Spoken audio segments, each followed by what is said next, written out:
Podcast Brasil. Agora só um pouquinho do seu braço pra casa. Essa parte.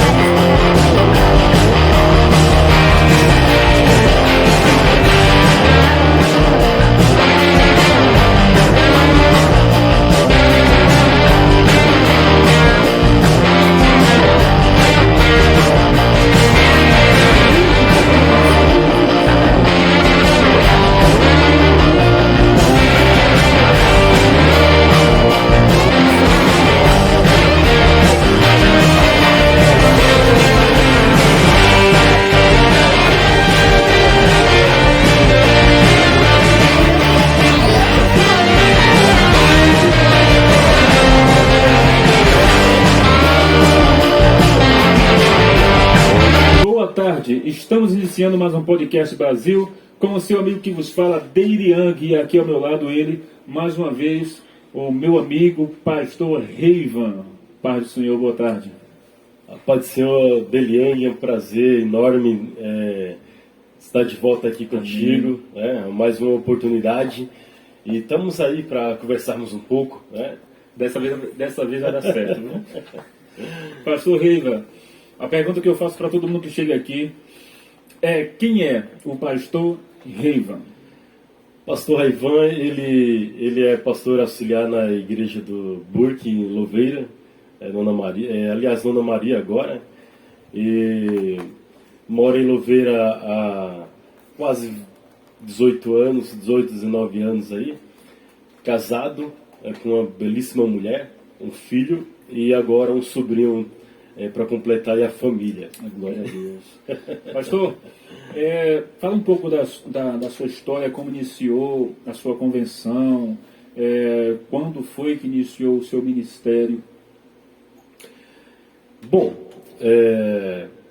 faz uns 10 anos que eu congrego na Igreja do Evangelho Quadrangular e se deu início quando minha convenção, num quarto, onde Deus falou comigo que a minha situação mudaria, né? Mas antes da minha convenção era um pouco bagunçado, né? Como é a vida de todo cristão antes da sua convenção. E Deus me chamou naquele momento, aceitei a Cristo como Salvador da minha vida. A partir daquele momento começou as mudanças, né?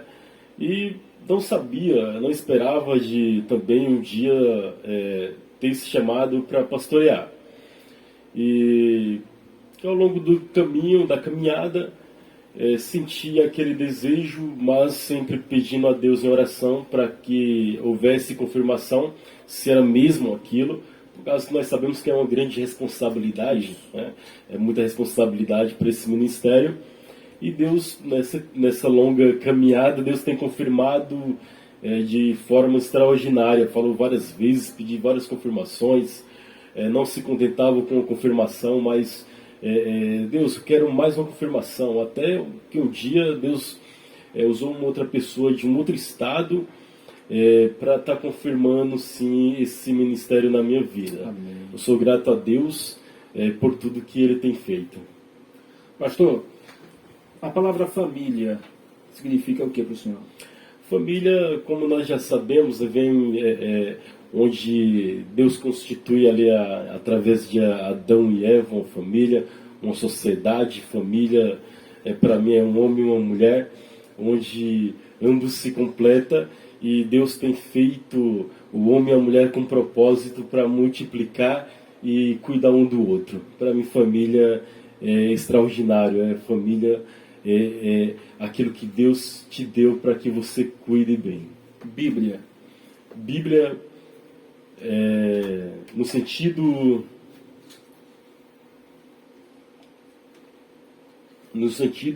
Bíblia. Palavra. O que é a Bíblia do senhor? A Bíblia para mim, como eu creio que para todos também é a revelação de Deus para a nossa vida, apesar de ser feito há muito tempo, né? Ter de ser descoberta há muito tempo. A Bíblia é como fosse nossa bússola, né? Nós estamos num deserto e temos uma bússola para que nós possamos saber de onde nós viemos e para qual propósito nós fomos criados e para onde nós vamos. Porque sem a Bíblia nós não sabemos a nossa origem, nós não sabemos para que fomos criados e muito menos para onde vamos. Amém. Glória a Deus. Pastor, a Bíblia, como o senhor falou, é tudo. Uma igreja, um ministério que usa a Bíblia de uma forma distorcida a ponto de apoiar casamento de pessoas do mesmo sexo. O senhor acabou de falar aqui que família é tudo aquilo que Deus constituiu, né? Homem, mulher, aquela coisa. Mas existe um ministério, pelo menos que eu conheço, né?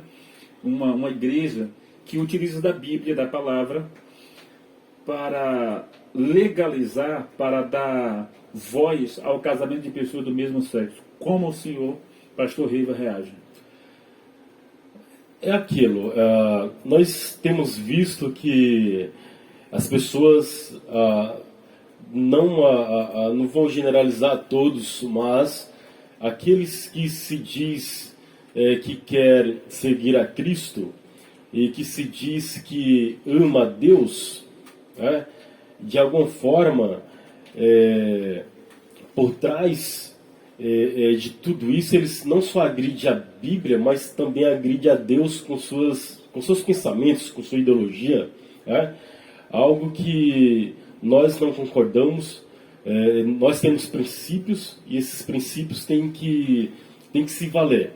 Cada um tem seus princípios e eu não troco meus princípios por outros tipos de princípios que seja posto à nossa frente. Então, meu posicionamento a respeito desse pensamento, a respeito do que estão fazendo com a Bíblia, isso não é de se assustar, por causa que nós vemos em algumas profecias que tudo isso ia acontecer. E também nós vemos que não é novo, mas é antigo essa prática do homossexualismo. As pessoas têm até medo de falar homossexualismo, né? Mas estou falando, qualquer coisa me procura, não tem problema nenhum. Não vai penalizar o Deliang. Mas é uma prática que há muito tempo, Deus depois ele constituiu algumas leis para que não tenha essa prática entre o povo do mesmo sexo. Mas infelizmente no decorrer do tempo as pessoas elas estão deturbando a Bíblia Sagrada, as Santas Escrituras. Elas estão transformando para o seu bel prazer, para aquilo que lhe agrada, não para aquilo que agrada a Deus. Então infelizmente está sendo distorcida a palavra de Deus. E algumas páginas, quando nós falamos dessas igrejas, ou se possível nós falamos de igrejas, né, pode ter outras também, eles mudam aquelas passagens que há condenação. Isso. Eles rasgam aquela passagem e transformam no que eles querem, para então dizer que é legal, que é aceito por Deus, que Deus aprova, algo que Deus não está aprovando. E sim eles que estão aprovando no entendimento deles. Pastor, ultimamente, eu creio que o senhor também já tem visto isso aí, no Congresso Nacional tem se apresentado várias pautas, várias PL que vai contra a família tradicional, aquilo que Deus fundou, né? Como o senhor responde, como o senhor reage a essas PL, essas leis que estão querendo implantar contra a família? Uma delas, por exemplo, é a ideologia de gênero, que estão querendo até implantar nas escolas. Isso eu vejo como uma agressividade à família, né? Eu vejo como uma agressividade à sociedade. Quando uma pessoa ela tende a a descaracterizar um pensamento, não é para mim não é um pensamento, mas sim algo que já é da nossa natureza, é o homem e mulher, e impor na sociedade, falar que é algo que foi construído ao longo do tempo pelo um pensamento que não existe homem e mulher. Então eles estão agredindo a família, estão agredindo a sociedade, estão agredindo princípios que está dentro de nós. Então a minha reação quanto a essas PLs que eles formam, que eles tentam implantar dentro da nossa sociedade, para mim é repugnante. É algo que nem deveria existir. Né? Nós vemos que, se eu posso falar o nome dela, né? Pode falar. Nós vemos uma tal da Érica Cocaia, e ela insiste firmemente, batendo toda vez, para que isso seja aprovado.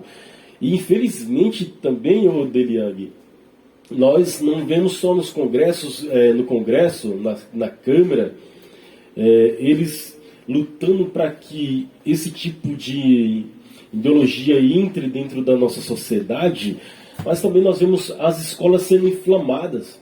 Né? Hoje nós temos uma parcela de pessoas dentro das escolas que ensina a ideologia de gênero, alguns professores ensinam a ideologia de gênero, ensina algo que as crianças têm que fazer que que elas não estão habituadas, que elas não conhecem.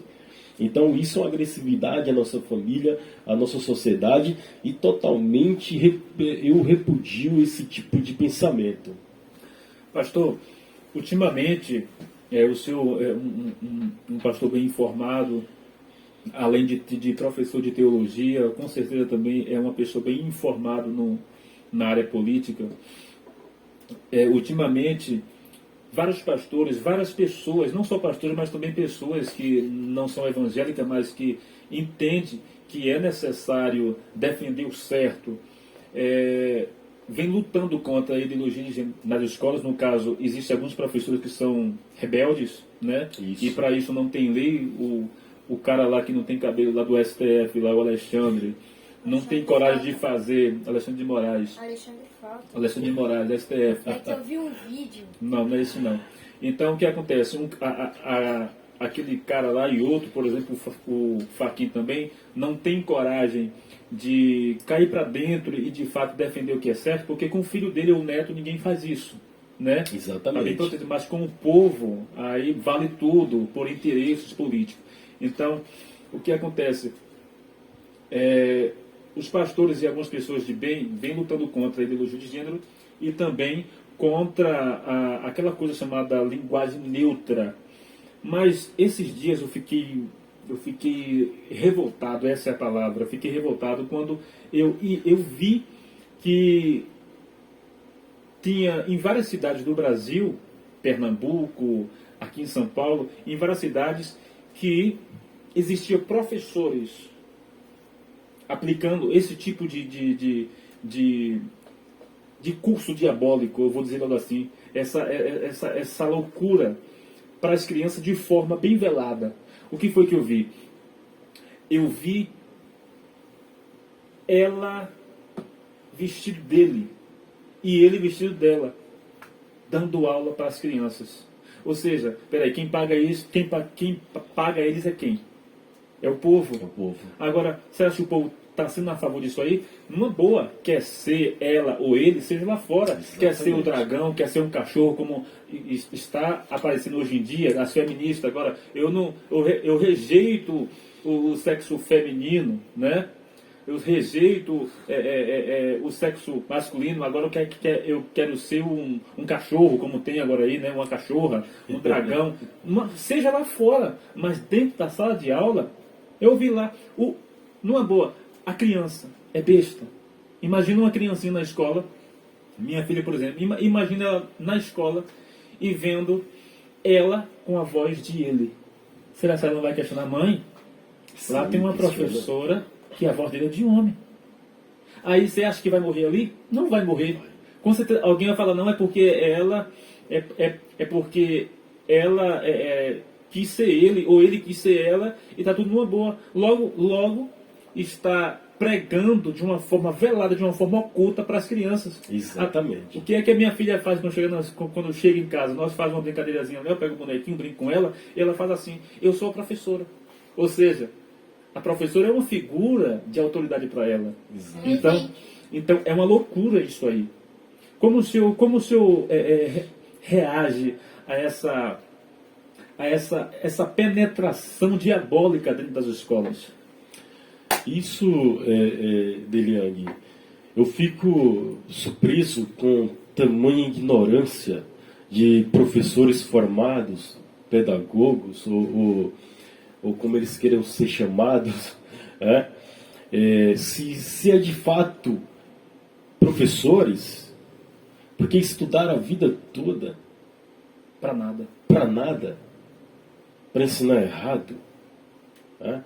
Quando nós falamos de metodologia, nós temos a Paulo Freire, né, que apesar que ele ter seu pensamento oposto à esquerda, mas ele não tinha esse pensamento de levar para dentro das aulas esse tipo de mudança. Ele foi um dos homens aí que alfabetizou umas 40 pessoas aí no interior de São Paulo, se eu não me engano, São Paulo, se eu não me engano, mas ele não levou o pensamento que agora estão levando. Então nós vemos uma desfeita muito grande com a família, e nós temos que ter um cuidado muito grande com nossos filhos a respeito do que eles estão aprendendo. Nós não poderemos aceitar e ficar calados, até porque a partir das nossas crianças, elas começam a aprender, eles agora vão querer colocar em suas mentes que aquilo que elas aprenderam não era certo.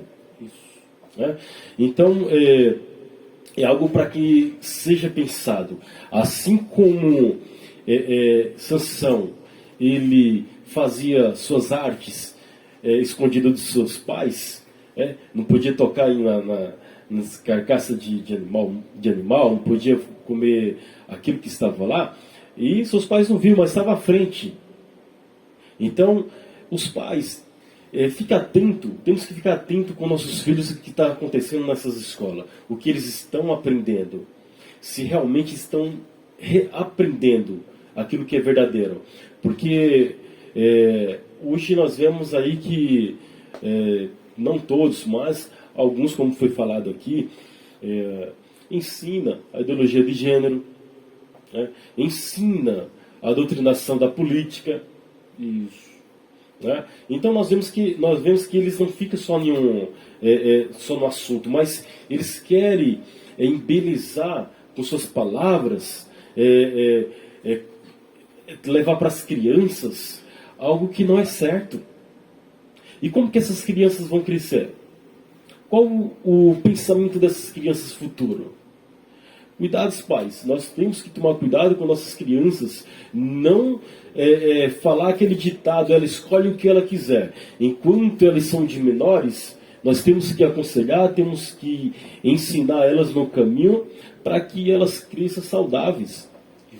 Isso que está acontecendo nas escolas é um absurdo. Nós não vemos professores que não estão nem aí para o ensinamento.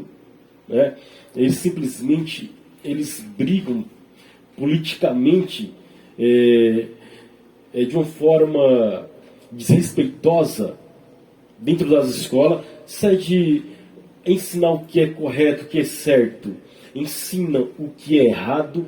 Totalmente o contrário. Esses são professores que para mim não tiveram formação. Eu queria ver um professor aqui de esquerda aqui no podcast, debatendo sobre ideologia de gênero e também sobre política dentro das escolas. Se tiver um professor aí nos assistindo, fica o convite aqui, Deliang. Apesar que é Deliang aqui, né? Mas fica o convite para que eles venham explicar que tipo de metodologia eles estão trazendo para as crianças. Que ensinamento eles estão trazendo para as crianças. Está acrescentando na vida das crianças? Elas estão aprendendo verdadeiramente o ensino que deveria ser trazido para elas?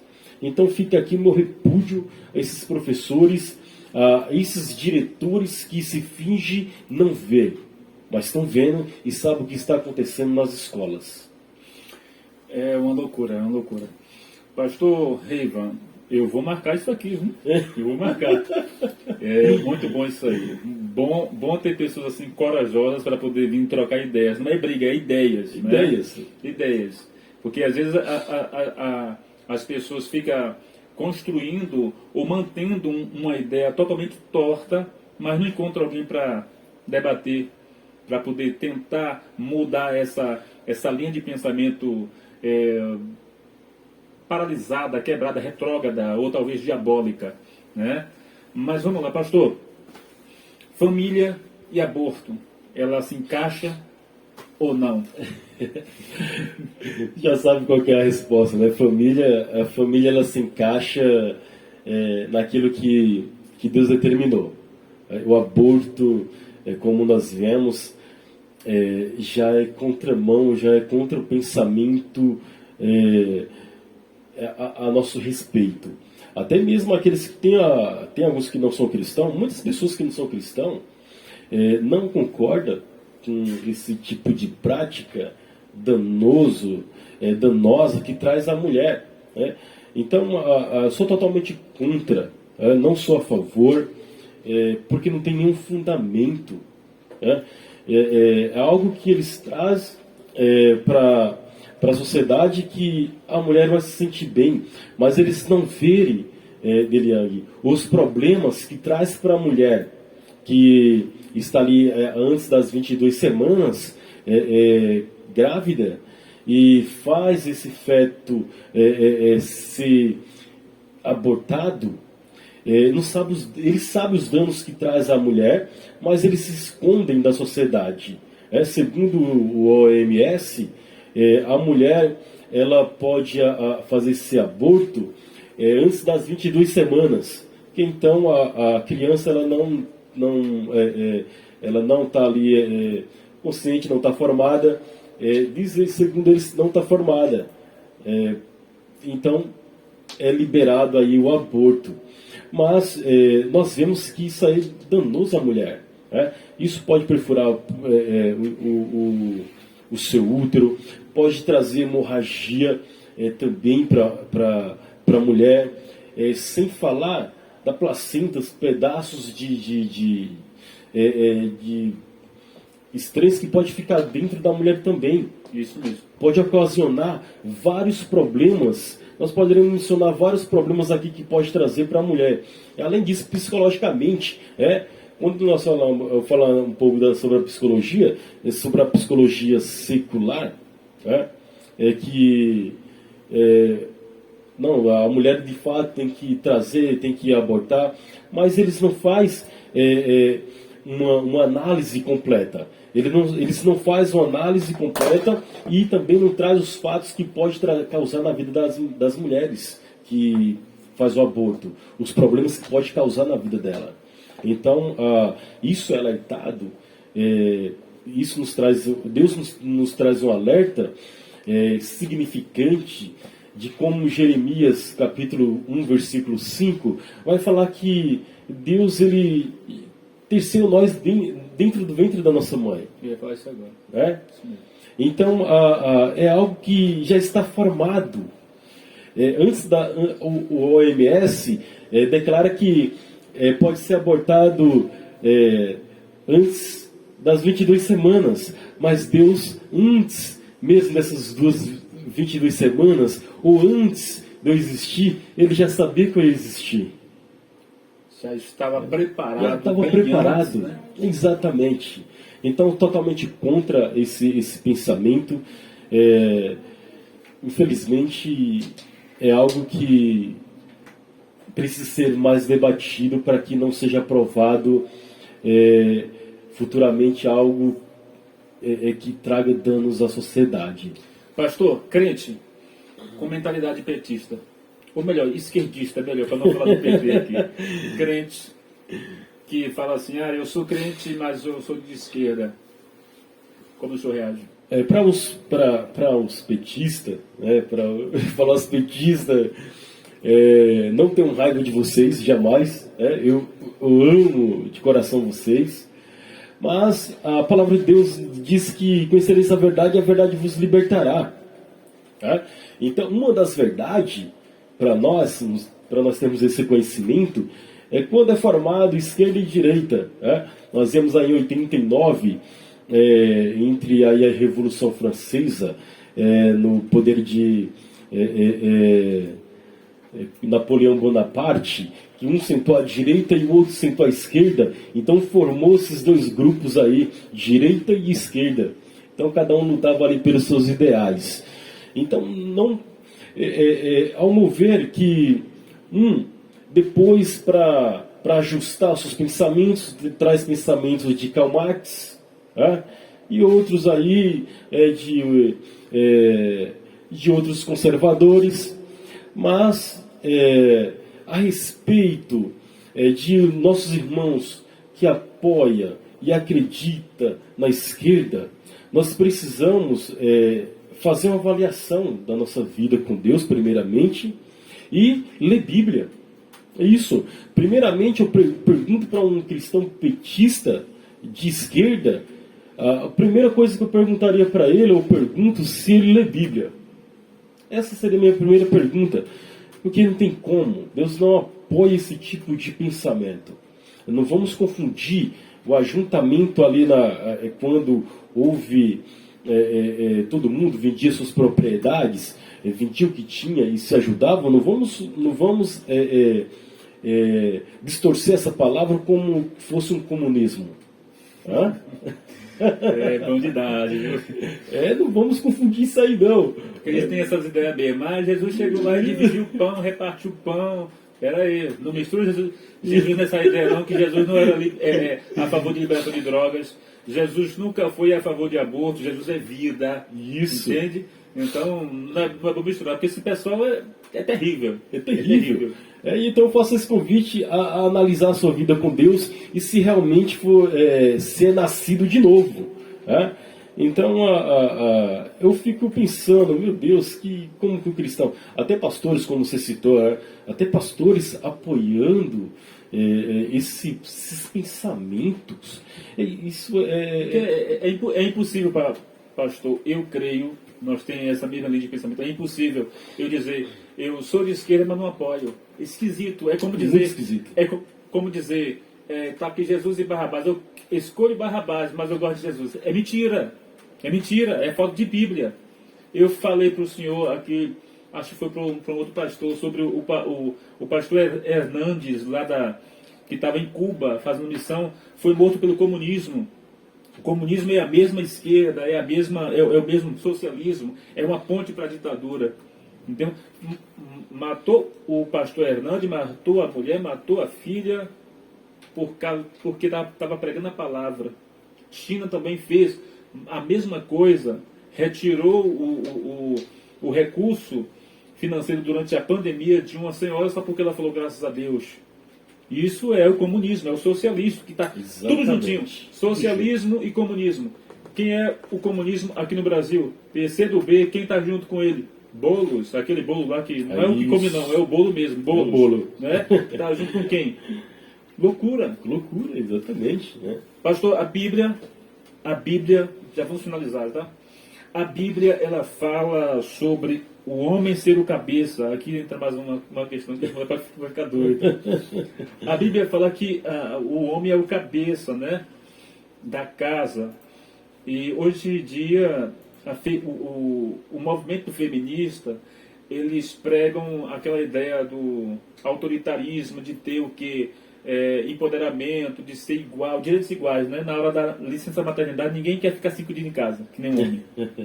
Né? Então vamos lá. A Bíblia fala que o homem é o cabeça, mas só que as feministas vêm com essas pautas diabólicas e algumas irmãs, até mesmo em nosso meio, adotam sem perceber, por não ter conhecimento. Como o senhor reage a essa ideia do homem ser o cabeça e depois as mulheres tentam de alguma forma mudar com essa doutrina falsa do feminismo, esquecendo da palavra que é viva? Exatamente. É uma reação que nos traz, né, hoje em dia nas nossas igrejas, e nós vemos que alguma que clamufadamente pode ser adotado, né, em algumas comunidades. Isso é perigoso, né? Quando nós vamos ver dentro das Sagradas Escrituras, eles estão distorcendo também, né, esse empoderamento, esse chamado da mulher, né? Então eles querem promover que a mulher tem que ser o cabeça, tem que ter direitos iguais, né? Não estou discriminando, cuidado aí, viu, mulheres? Não estou falando que vocês não têm direitos iguais. Quando nós falamos de que o homem é o cabeça da casa, ele é porque o homem tem essa autoridade dada por Deus. Isso. É dada por Deus. O homem é disjuntora, é ajudadora. Ela não está atrás nem está na frente, ela está do lado. Isso. Ela está do lado, ela não está acima do homem. Imagina se estivesse acima do homem. Acabou-se. Então nós vemos esse movimento que cada vez cresce em nossa sociedade, e isso a igreja tem que trazer para si como um debate e analisar também esse movimento que vem crescendo, para que quando estourar, a igreja saber o que fazer, se posicionar. Então nós vemos algo que está crescendo silenciosamente. Isso. Ela está crescendo, esse movimento está crescendo, e uma hora pode explodir dentro das igrejas. Concordo. Pastor, eu vou falar de uma coisa aqui mas vamos lá. Pastor, se você quiser que eu corte, eu corto. Tranquilo. Crente, posse de arma de fogo. Essa foi boa. Porque, esses dias eu vi alguém falar assim, eu vou falar aqui o meu posicionamento, o do pastor é outro, tá? É meu amigo, e eu não vou ficar coisa, eu estou aqui para aprender também, ok? Vamos lá. Eu defendo que a pessoa tenha a liberdade de ter ou não ter, de escolha. Não é essa a ideia. Se eu ganhar, eu vou tirar todo mundo, eu vou fazer todo mundo devolver as armas. Não é isso, isso aí é ditadura. O que eu defendo, o que eu concordo, é que a pessoa tenha a liberdade de falar, eu quero ter, não, eu não quero ter. Exemplo, você é o crentão, melhor que todo mundo? Eu não quero ter não, porque na hora que acontecer alguma coisa, o anjo desce, parabéns, vai lá. Eu mesmo, eu seguro lá a minha lá, porque se acontecer de entrar, né, eu sou o líder da casa, eu sou o cabeça da casa, então vai ter que levar. Uma boa, tá? Então não entra não, em nome de Jesus Cristo, tá? Demônio nós tira na base da oração, tá? Nós jejum e ora, e manda sair e sai, caladinho, ok? Mas vagabundo, quer invadir, estuprar, fazer, tem que levar. Eu defendo que a pessoa tenha a escolha, tá? Não é obrigado você ter, escolha. Exatamente. Mas eu quero ouvir a opinião do pastor, tá? Tem uma parte que falou, que não é assim não, que crente... Uma boa, vai lá. Exatamente, né? Então, como o Deliane falou, a escolha, né? Não é algo que você vai ter, que o pastor, a igreja vai se posicionar e falar, não, você tem que ter. Ou o presidente, ou se não aprovado, não, você tem que ter. Porque nós vemos que em vários lugares é aprovado a arma para você possuir, mas significa que você tem lei que vai lá que te ordena você possuir o porte de arma. Não, se você quiser, assim como você quer, se tem vontade de dirigir um carro, você dirige, se não quiser, não dirige. Tá? Mas o meu posicionamento é esse: se for liberado, cada um sabe dos seus pensamentos, né? Cada um sabe o que pensa, cada um sabe a melhor forma de lidar com esses problemas. Né? Então, fica a critério de cada um. Eu vou condenar aquele que tem e aquele que não tem? De jeito nenhum. Como que eu vou condenar algo que ele decidiu? Quem condena é Deus. Eu sou simplesmente um ser humano, né? Mas nós temos que tomar cuidado com o que nós pensamos, temos que tomar cuidado com a forma que abordamos, né? Temos que tomar esses devidos cuidados. Para que eu quero uma arma? Né? Então, isso eu tenho que ter esse pensamento. Tá guardado? Poxa, é para mim defender minha família se entrar um ladrão? Né?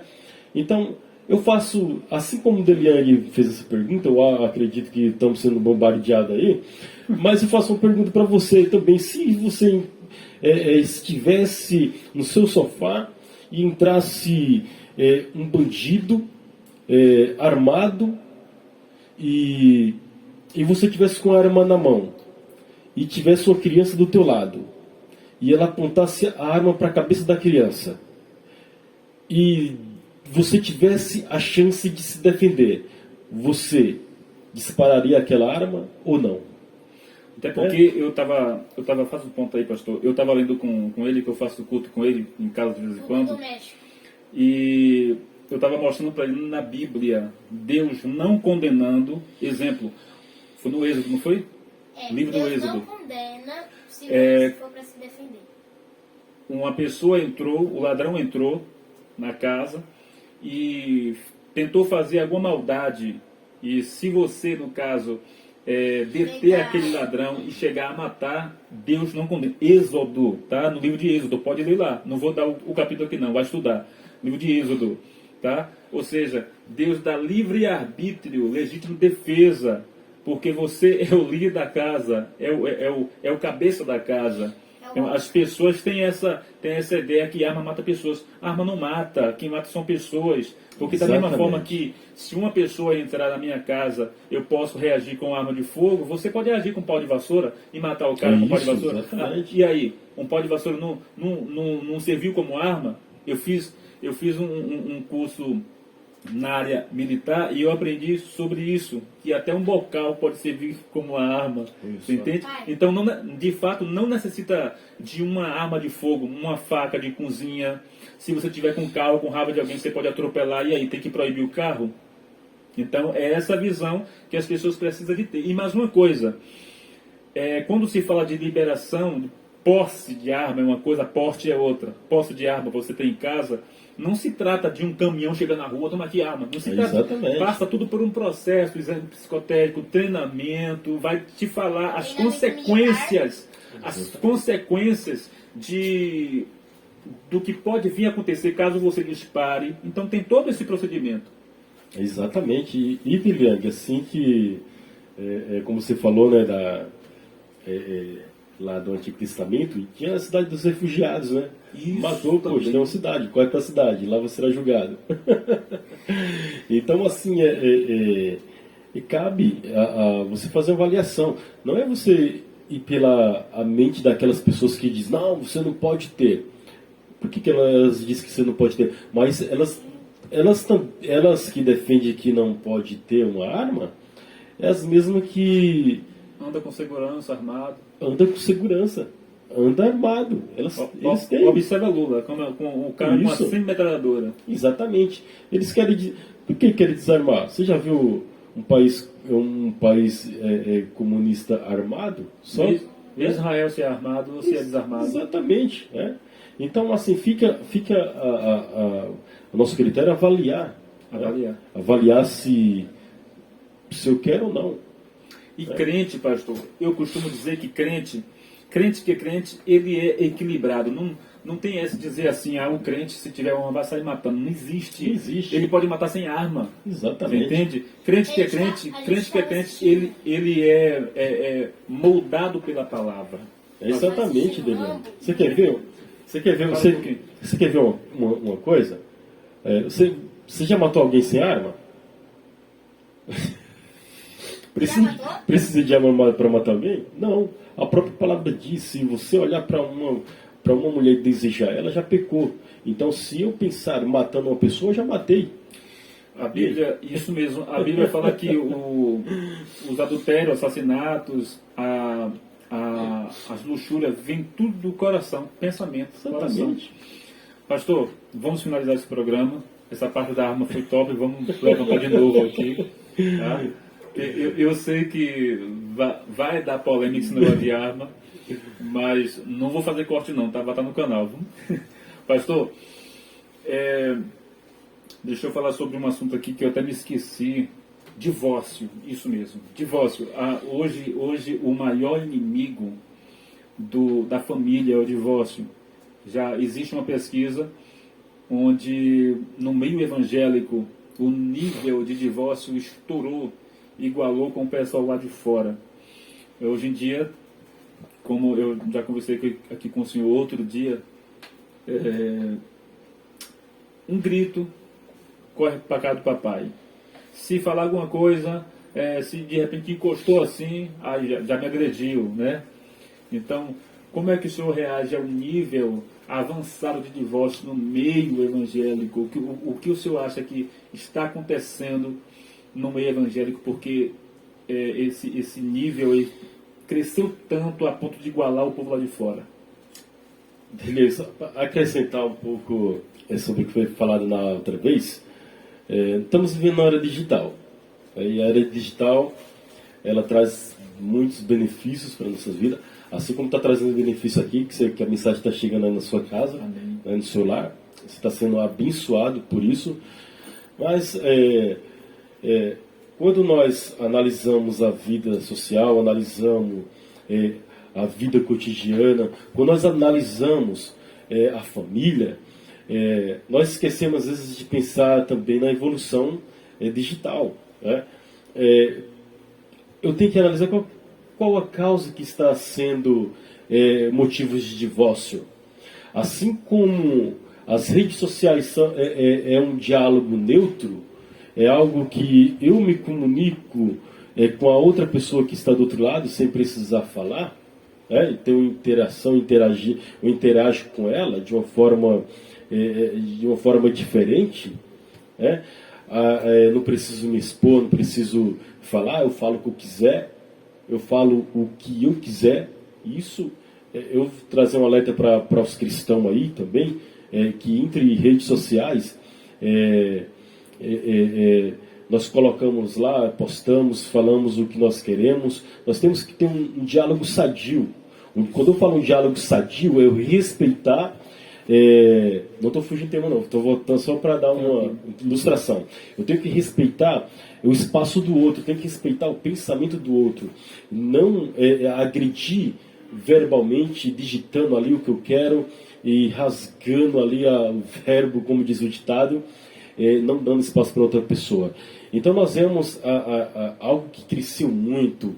Se nós vamos fazer uma análise, assim como foi feita uma análise pelo Farjado, fala que mais de 1 milhão de brasileiros conectados nas redes. Mais de 1 milhão. Então, assim como o Papa falou que as redes é bom para o evangelismo e os jovens têm que sair para evangelizar, assim também traz consequências dentro das nossas famílias, dentro dos nossos lares. É algo que tem que ser observado.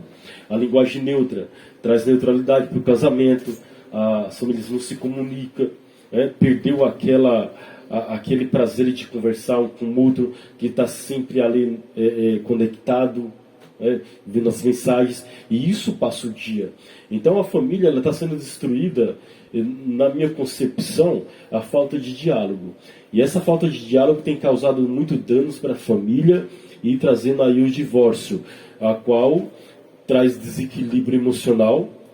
A pessoa não tem uma estrutura emocional para lidar com aquele problema, elas são imediatistas, assim como que clica no vídeo, já que aquele abre de uma vez para ver aquele vídeo rodando, assim elas são rápidas a tomarem decisões erradas, assim trazendo o divórcio iminente na sua relação. E isso se dá, Deliane, pela falta da comunicação. Comunicação. A falta de um diálogo, a falta de compreender um ao outro, de ter empatia, de se colocar, no lugar do outro. Quando eu falo se colocar no lugar do outro, vamos trazer aqui um problemazinha sobre a ética. Ética não cristã e a ética cristã. Então, a ética cristã vai me dizer que às vezes eu tenho que abrir mão da minha razão. Assim tem que ser dentro de um casamento. Vou colocar a ética do casamento, eu acho que fica bem legal. Então, eticamente, eu tenho que abrir mão da minha razão e me doar o amor. Independente do que o meu cônjuge fez ali, firo com palavras, então eu tenho que analisar essa palavra e abrir mão da minha razão, desvestir da minha autoridade, até às vezes do que é certo, para que então tenha equilíbrio dentro do casamento e uma conversa sadia, para que não haja essa tal separação que vem crescendo cada dia em nosso país, e isso no mundo todo está estourando. O senhor levantou um ponto bem assim, como é que eu faço? Bem real, é o que acontece no dia. É fácil hoje o senhor andar em qualquer lugar e ver um casal sempre assim, um no celular no outro. E esquecer de fato que é necessário um momento junto, um momento a dois, conversando.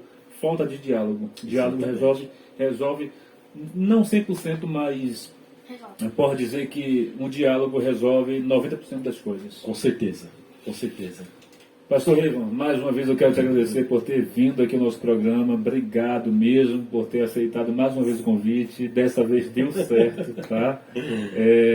Eu já vou deixar aqui o convite já aberto para o senhor. Ano que vem, tá? Eu vou estar fazendo um podcast muito daqueles diferentes. Bacana. Vou tentar fazer dentro da Câmara Municipal. Que bacana. Tá? Vai ser 10 pastores e o senhor está incluso. Prazer. As pautas vai ser... eu vou escolher as melhores pautas para colocar lá.